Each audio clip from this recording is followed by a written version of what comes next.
सध्या भारतातील सर्वच राज्यात प्रचंड उकाडा जाणवत आहे.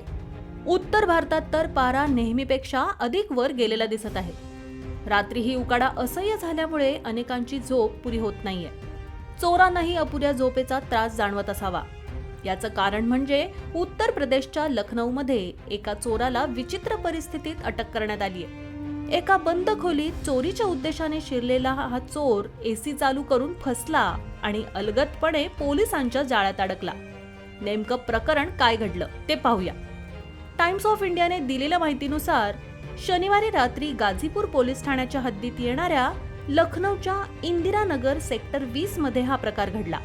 डॉक्टर सुनील पांडे यांच्या मोकळ्या घरात चोराने प्रवेश केला.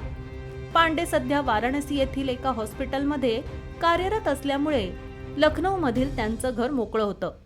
मोकळं घर पाहून चोराने कुलूप तोडून आत प्रवेश केला.